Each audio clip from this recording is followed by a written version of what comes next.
Today we're going to discuss mystical UFOs and how reality affects you.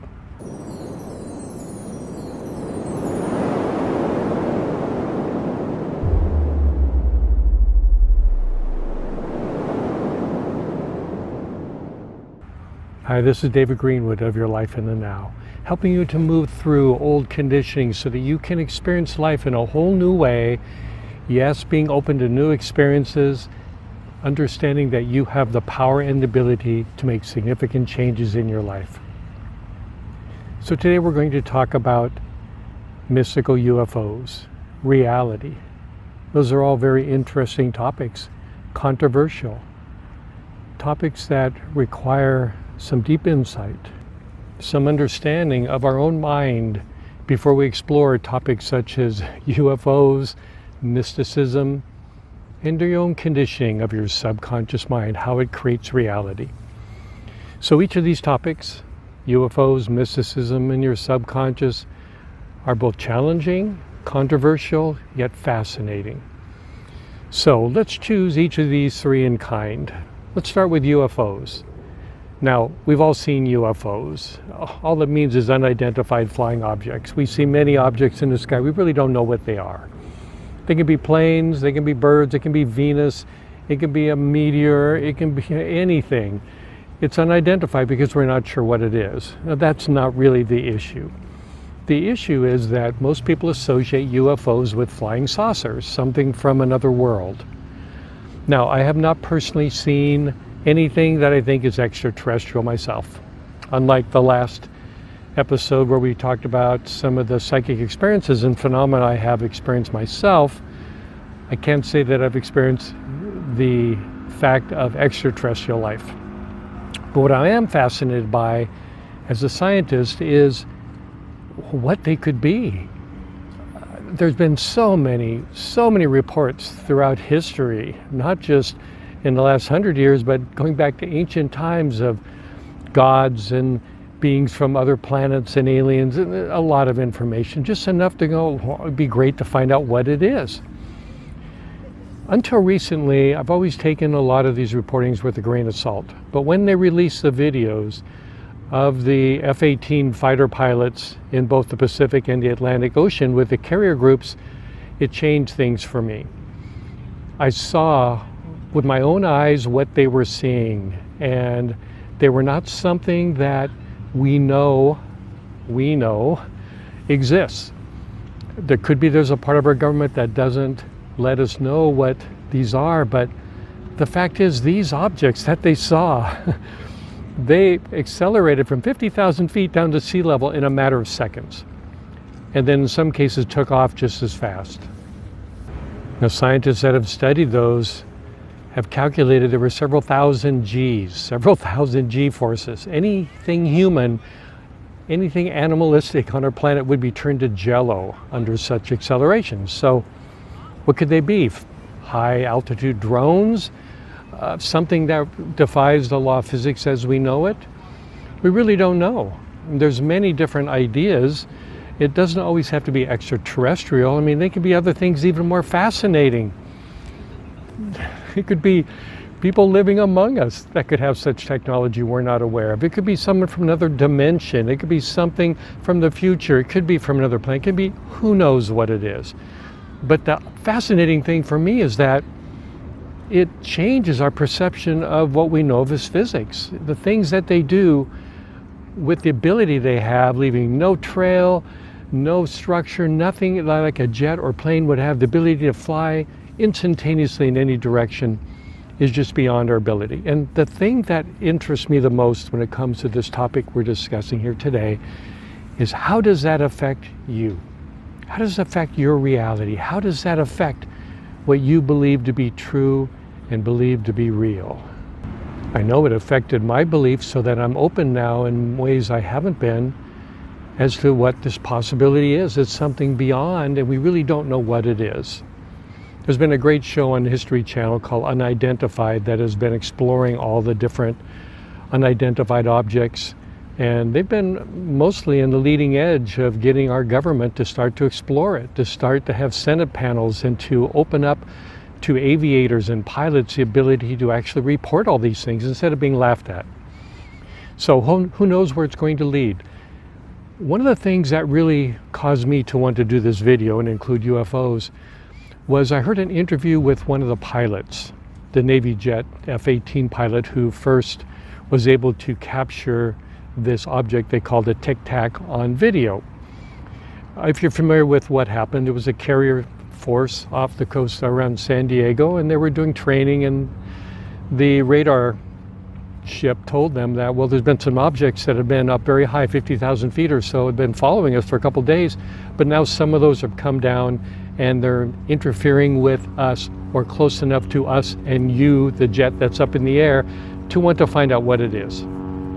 So they sent some of the jets out after it and they couldn't catch up with it.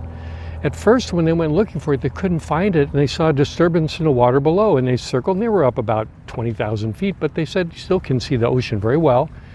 And what looked like a seamount, water moving over a seamount like something just beneath the surface. And then up from that popped this Tic Tac, flying out of the water, and then accelerated up toward them, and they gave chase as much as they could, but it was flying all around them. They finally had to return to get refueled, and that pilot told the next one who was going up that to be open, there's something up there, we don't know what it is. So that pilot was the one who went up, and he actually was able to capture one on video on his radar and to take the photos of it. And that's what the video you see is, that second pilot who was able to capture it, and automatic, and that thing was moving fast, and you can hear them if you listen to it about how astonished they were at how fast it was going. And they were able to follow it for a while, then it took off and left them behind. The important part of this story is that when that pilot returned, they said he was met by some men, they looked like from the Air Force, which is funny because it was on a Navy ship, who took all the data from the flight recorder and everything and took it away. And that pilot never said a word about it publicly for 20 years. Never said anything about it. However long it's been, 15, 20 years. I think it was like 2007 when this happened, until recently. And he said that he did his job. They asked him to go capture it on video, radar, and he did. He did his job, he came back, he returned it, and he left.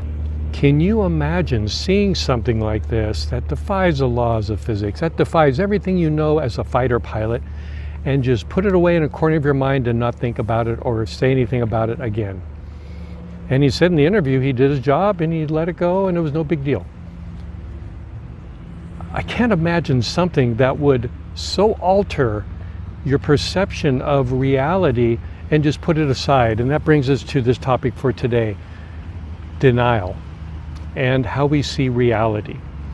This is a great example of how your subconscious mind is trying its best to organize data, to understand the world, and to put things in boxes of understanding to create your reality.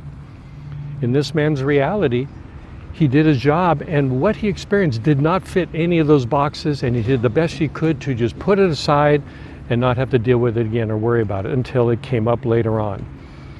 Yet the amount of denial that we all have within us on maybe lesser topics is still the same. We can forget things. People can be presented with amazing information or experiences and find that you forget about it. You just don't follow through with it. I work with many clients who begin to see breakthroughs in how they think and feel, their confidence level, how they see relationships, and immediately when they start to change, their subconscious comes in and shuts them down and doesn't want to go any farther.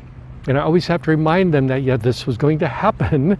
It doesn't like changing reality because it's holding on to it, trying to control you in your life.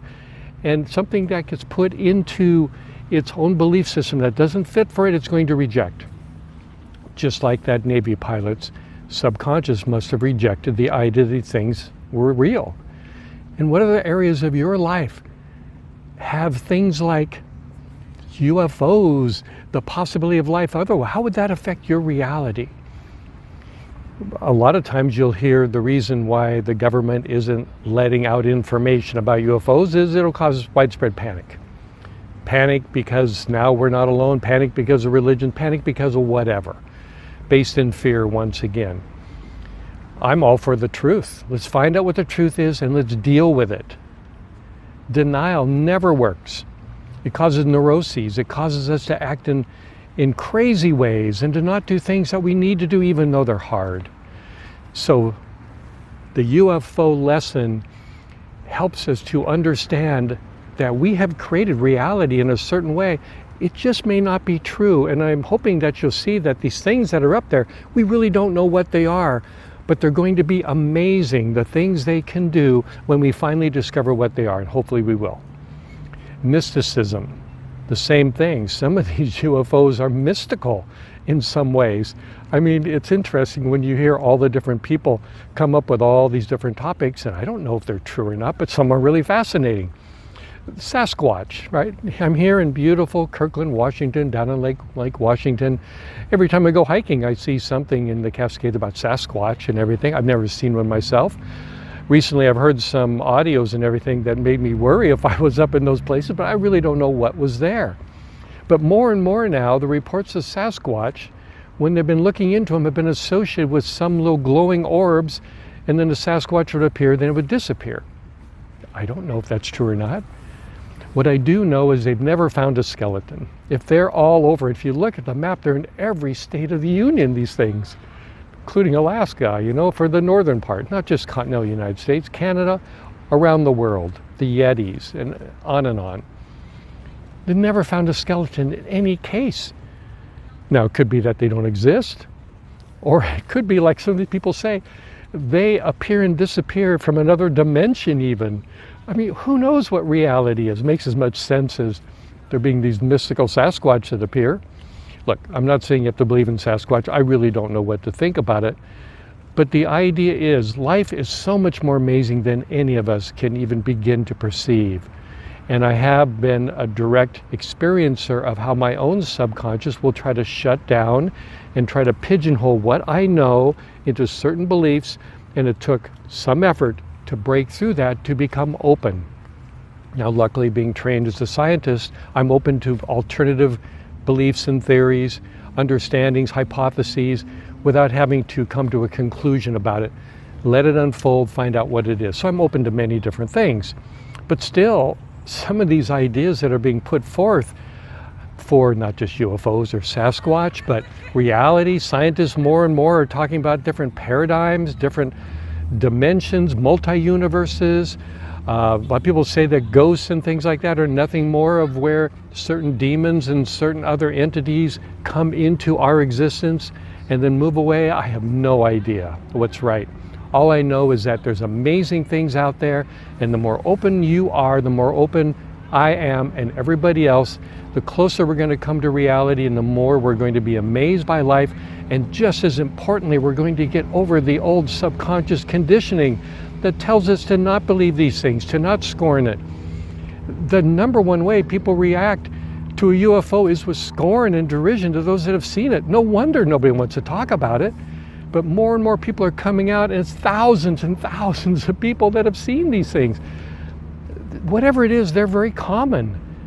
And as people come out and don't face the scorn, I guarantee that scorn is coming from subconscious minds that are terrified that those things they saw might have been real. It does no good for us to cast scorn on people because they've experienced something, especially if it might be real. So, to conclude, I just want to show how certain aspects of what we experience can immediately turn our subconscious mind against us and react. And watch how fast your mind reacts with derision, with fear, with control. Look underneath. You will find the fear. You will find the desire for control there. Be open to new ideas. Be open to ideas. Find out what's really there. We need free thinkers. We need people who want to move beyond the conditioned mind. Mysticism, UFOs, whatever is out there. It's an amazing life. And to finally get closer to the truth and not be shut in by our own limited conditioned reality created by our subconscious mind, which is mostly wounded, irrational, and not the part you want to have creating your life holding you back. So please be open to the idea, look into these things, but let them be the key for your own inner growth, your own inner nature. See how life changes when you do. If you like this video, please consider subscribing to my videos. I'll send you information when I do new ones, and it helps to extend it to other people. And give me a thumbs up if you found this of interest. See you next time.